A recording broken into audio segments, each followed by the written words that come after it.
MDG TV, une chaîne Wint pour la cause de Christ.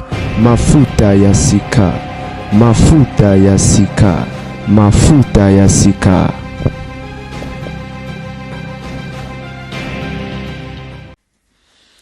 Et la famille, na meko bete mi histoire muke ya Daniel Lubamsi. Nazo continuer. Na olo bana bandeko oyo bazo ya ko défendre Daniel. O bozo ko finga famille ya Ketia, o bozo ko finga mama ya Ketia. Et plus bozo ko défendre Daniel et plus bozo ko exposer sans que boyeba. Ah oui. Parce que ils ont poussé bisoto lukato yeba, c'est quoi en fait le problème? Et du coup, toujours apprendre mingi et belé. Et si réellement vous l'aimez, moi je crois, vous aider peut-être dans conseil. Et puis, ndeko Daniel, soit Rolanda vidéo, ouais. Si tu crois être innocent dans ma gambo et que moi sinon tu sali au mabe, Bible zolo ba vengeance na rétribution za rien nzambe. Et bato yo zo pesa wa mbongo to pozo tinda po ba ko défendre yo ba ko aider yo te. Nzambe gande mutu ana pouvoir pe makoki ya kosunga yo ndenge sengeli.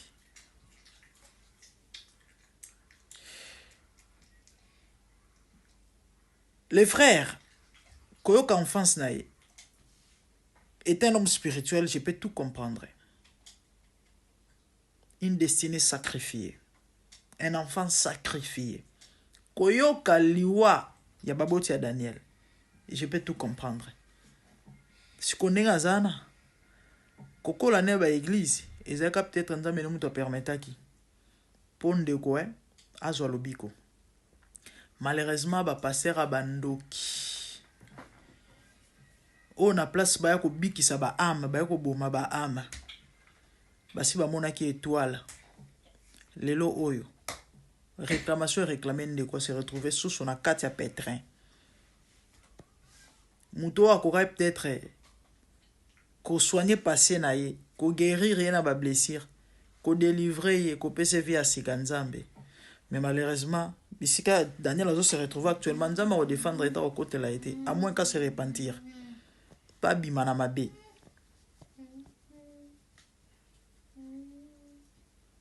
Papa Daniel.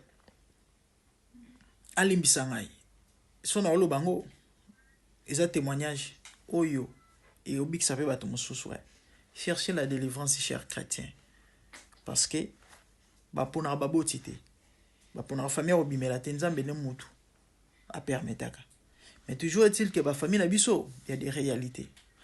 Papa et Daniel bato lubumbashi ba betelinga lisolo azalaka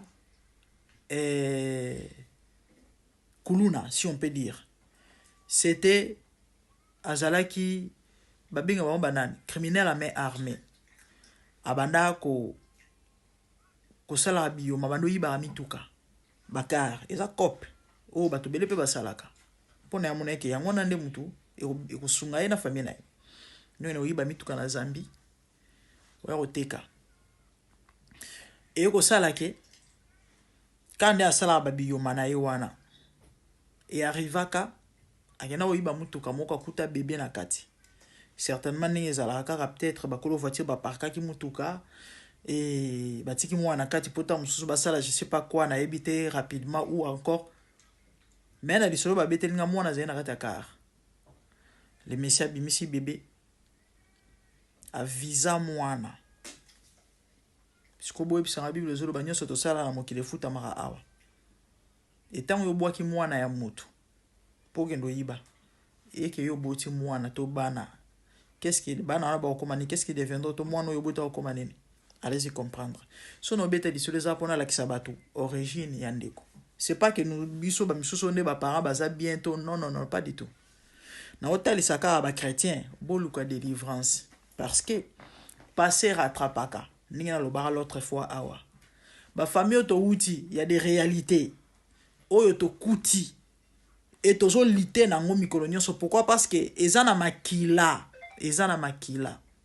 Bible lobi l'Éternel punit l'iniquité de père au fils ti na troisième génération so comprendre version o comprendre que ezala nango na troisième génération te sukaka te esukaka te loba moto akuta na ngolo andimeli soluki délivrance nde ekatana esilaka te parce que troisième génération wana soki bango pe ba vivre ka vie o bakoko na bango ba vivaki ya kosala mabe ce qui veut dire bana bango pe bako hérité ba balandi pe ba ainsi de suite ekatana te il faut no luka délivrance luka nzambe po ekatana. Papa Daniel akufande nini akufia na boloko kana kopi na banda kosala wana bakanga ba tie na prison akufela bongo. OK, c'est pas que nazo betango poto se moquer to non, pas du tout. Na ola que ça va chrétien que délivrance c'est une nécessité et mutu ezali biblique mutu to a besoin de délivrance même au sel nzambe. Dans la Bible zoloba si quelqu'un est en Christ il est devenu une nouvelle créature, les choses anciennes sont passées et toutes choses sont devenues nouvelles.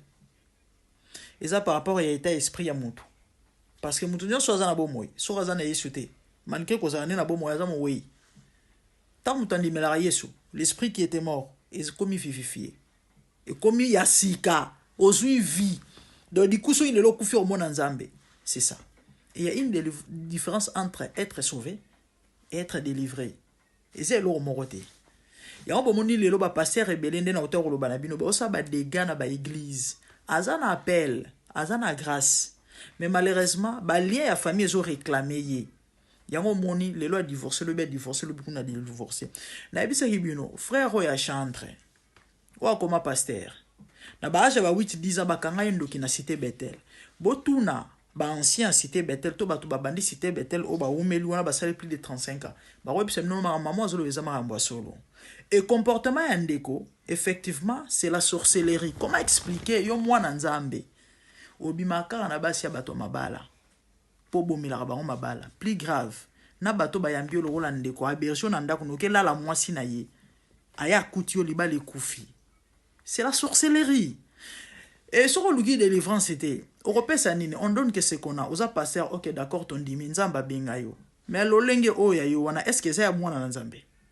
C'est ça. C'est quoi véritable étant tozolo babat ba mona biso mabe bazo finga biso na moni mutu mo afungoli compte atie photo nanga kana mamba Daniel oyo na commentaire atie photo nanga ipo so pa finga so pa sa nene batinyo so za batinyo so te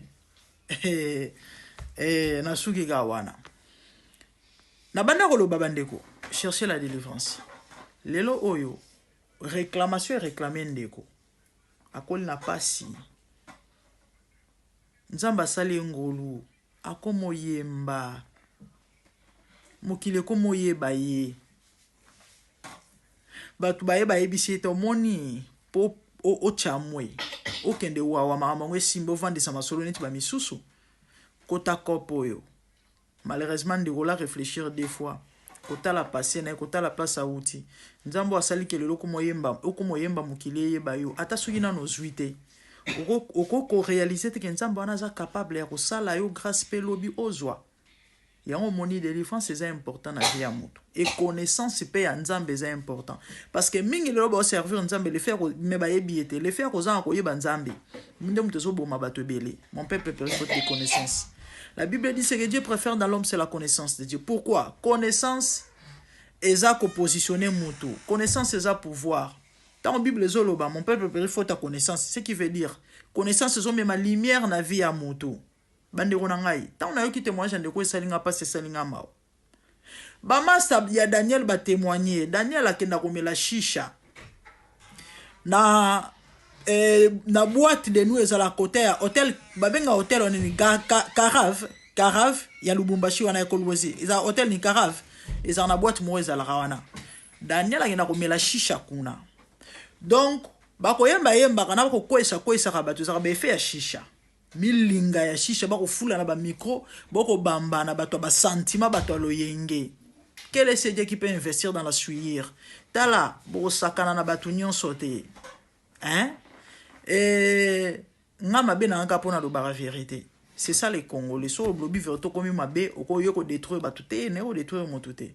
Ndeko aluka délivrance aluka nzambe. Et ça n'a pas passé. Mais que le Seigneur nous aide. Nzamba sala ngolo. Moi sur baso benga manager. ndeko mo abenga lobi lobi mère tika mwana mwasi bat ba mo bat ba ina koluka ye ana makambo na ye bela afia makambo batutu bayebi siko bomba ke na koluka nini kuna bon to eki témoignage ye pa lukaka bango so amoni étoile ezongala akei kopesa mbongo. Les amis, nazo continuer. Le solo manager, tout le monde sait que ça m'a solo. La soi-disant manager. Azalaka tout autour à étoile montante. Ayoka musicien bimate. Surtout ya Nzambe. Ayoka passer ya jeune bimate, musicien jeune bimate. Muta utu kwa mvute Daniel Makasi wana. Ti eko malongo l'alliance. Ti eko ma ninge komi lelo. Mwana mwasi wana.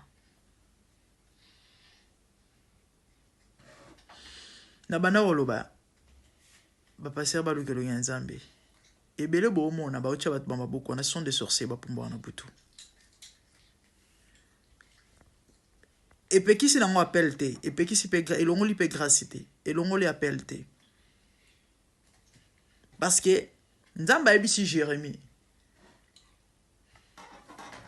Si na établir yo topé na établir ça yo na benga yo prophète depuis libuma mama depuis éternité tel que je suis là avant même maman na papa na ba kutana Nzambe si abongisaki ke ba kutana ba robotanga et na ozala oyo naza na kokoma ona kokoma lobi. OK ya ona oloba na baboti. Et surtout au besoin de l'or et Banzambe. Qu'on s'expose à un azimité. Et tant qu'on au bota, assumer ma responsabilité à mon boti. Na mo limo pe nanzoto. Bible zoloba. Mo boti a sambelaka. Azo santu sabana nae. Bible zoloba. Les justes qui craignent Dieu erraient ses enfants après lui. Koye Banzambe ne suffit pas. Mais tant aux honorer Nzambe, il est écrit j'honorerai quiconque m'honorera. Na yo na bana no boza na sécurité. Ba parents bele ba exposa bana sanke ba eba. Moi na na grâce, moi na azali kondia famille, moi na na appel, moi na na ngolu. Na ebisa bino na mambo nyonso par ya Nzambe zalaka, ya mutu pe zalaka. Par na yo responsabilité na yo. Soko simete o esengeli osala soko salite Nzamba ko sala yango te yamba moni ebele ba komate na destinée parce que atikela kinyonso Nzambe. Dieu ne fait pas tout. Na ka témoignage ya maman moko kaka na hôpital bazo ibse bon obota ozala mutu pour monde frère batambola ba évangélisation wana basi bakuta na nzela mama batela mwana malamu c'est comme si bana robende matoyi mama keba na mwana. Mama batela mwano yo, mama batela mwano. Diable, Bible zoloba, arodaka tout autour. Mwana na plus tard ba ya ko bebisi na kindoki. Et pourtant mwana ande fala ki azala. Li kondi a famille. Vie à mwana baby. Du coup bo bloquer destin à famille mobimba. Destin à famille mo bloquer oui parce que on va permettre à toi de la destinée. Bon, je crois net na fungoli parenthèse. Na roya olobelango. Ya on a ben na matoi. Na basi balongo la rabazeme. Vous avez des très sérieux problèmes avec Dieu. Sur l'on la zemien. Hein? Et les cas n'ont les cas ya. Faut le commencer à Nzambe. Au confesser ba bon de la ponayo. Tu au son de ma voix. Kolon la zemete. Ate kota qui par accident. Hasard et zalakate na monde des esprits. Ya kolon la kazemete. Na lobby hein. Imaginez fait fatinding azana. So maman na longola yeta azana zemi. Banga baza na président na famille un jour. Te. Lelo famille bongi hein. Pona yete. So maman na bomara na azana libumu. Lelo tam so famille na banga baza la malere hein. Banga kufa babola. Yana bana misusu. Aye na lipambo ya famille mobimba. Yende Joseph. Joseph fabiki sa famille mobimba na nzala. Na ba nation na ba mabota mutu tu ayaka na mokili ezala na plan Nzambe. David azoloba tant nazala na mas informe na libuma mama nanga déjà mikolo nanga ezaka ya kotanga Pe ona kozala lobi ese yebanaki epa na Nzambe. Ndeko mwasi ndeko mobali olongola zemi ta musu mwana nde mutu alinga kobongisa famille neto si oboma esili azonga sute bato bele bayeba mambo te komona ndenge mwana mobali abundisami depuis bomwana na ye eolakisa grandeur na ye mais malheureusement bota lelo bisika asuki.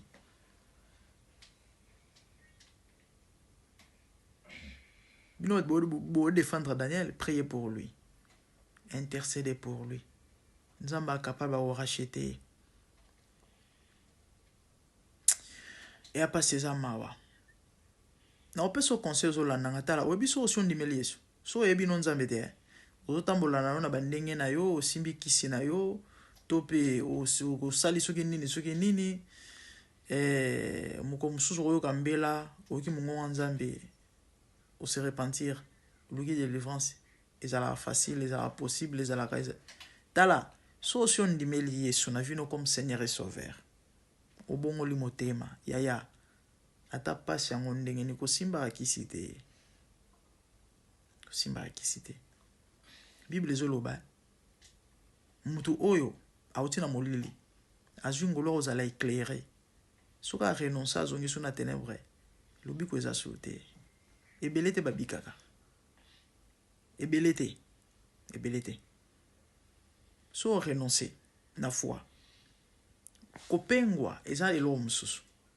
Mutu mo ando sela nzamba vers du coup bolale bolamu bo comprendre telo yenge moko ezui ako mutu ba chéri, ako mutu omela ba masanga. E komela bato ebele. Mutu wana soraza mobiangami. Un matin ko se ressaisir. Il suffit qu'à repentance c'est la sincère. Nzamba limbisara. Nzamba va nous restaurer malemba avec le temps. A ozonga. Mais soko simbi kisindeko. Ezaba masumo ou repentance seule ne suffit pas, tu dois confesser. Ce que l'oro est bloqué à battre belé en wana otala ngai na ino tubila ina simba kisi ce que ça t'as pas dire ça mitema côté wana. Mona mutu akufika na lolingi wana tupe na kati ya vie wana ekoma compliqué yango moni esanga pasi pour ces jeunes frères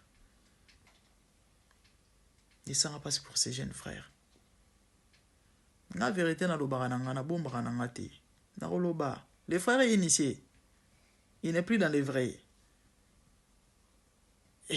Bisika komo na nzambe ka fwa yo kama pasa la ngolu akangola bikisa. Je crois na l'opinion sur la koloba. Bandikoe, surtout bino oyo bosa la nzambe ou chrétien. Cherche la délivrance. La délivrance est biblique, c'est une nécessité. Ba passer belo bomo na bosa ba dégâts na ba église. Et ça te que no ba passer te. Et bele ba na ba appel. Et bele ba bengami. Mais la réclamation de la famille, na lien de bundisa bango. Et tellement de délivrance à locate. Yango moni ako muto sala ba dégâts. Na chité na témoignage. Et on a ba mi balé. Combien d'années passées? Mon fils est à 16 ans. Mon deuxième a 13 ans. Je crois moi on a un bébé ou encore 1 an ou encore 2 ans. Hein, bon estimer car année à peu près combien d'années passées. Car la peine m'a cassé 13-14 ans passé.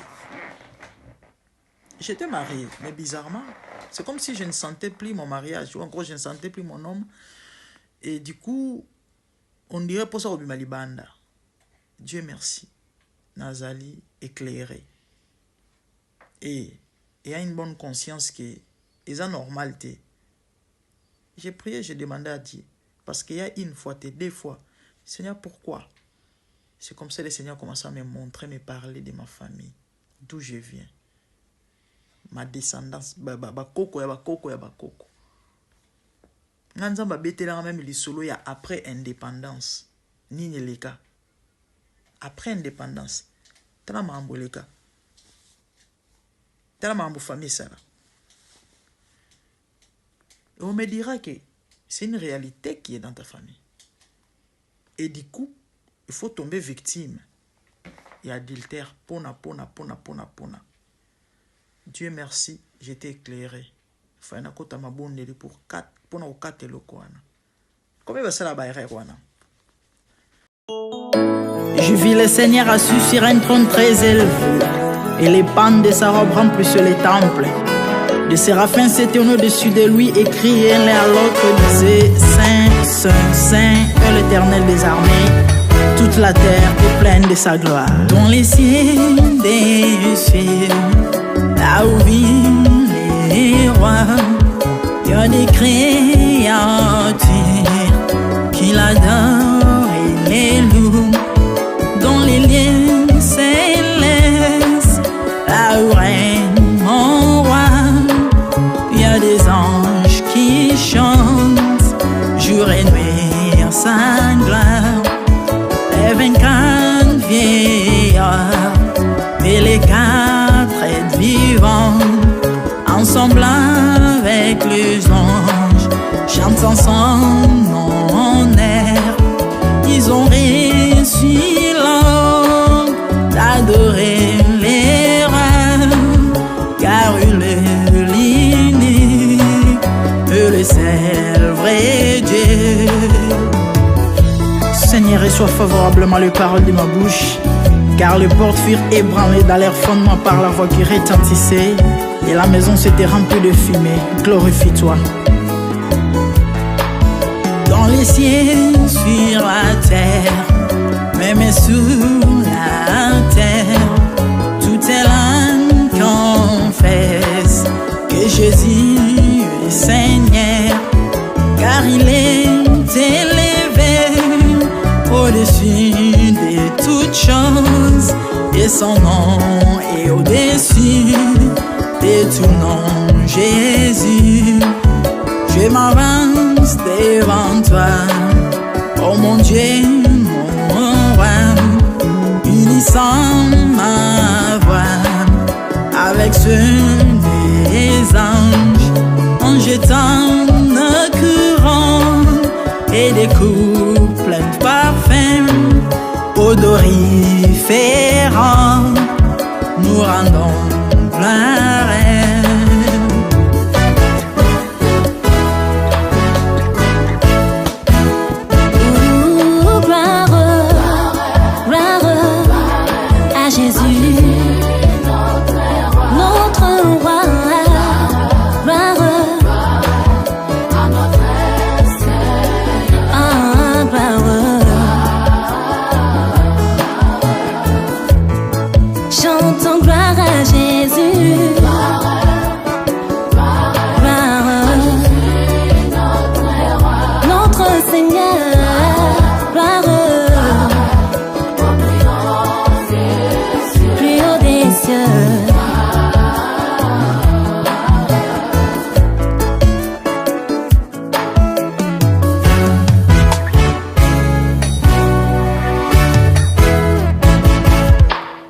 Il est beau d'annoncer les matins ta bonté.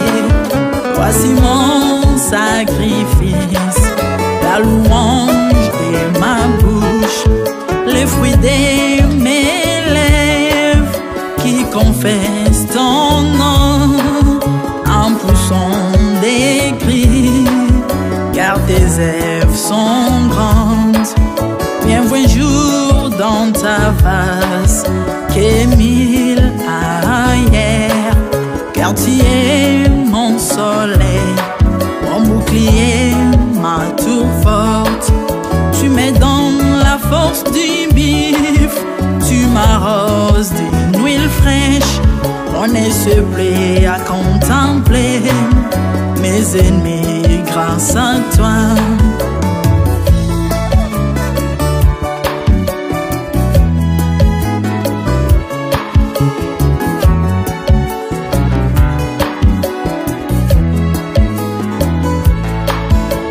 Prospère dans tes parvis, je porte des fruits, même dans ma vieillesse, plein de sève verdoyant, comme le palmier, les justes croissent et s'élèvent comme les cèdres du Liban planté dans les jardins de Dieu. Dieu des vengeances s'élève pour venger mes ennemis. Il mettra la fin à la malice de leurs œuvres, car il est le Tout-Puissant, l'Éternel des armées, El Shaddai Adonai, El Elyon Sabaoth.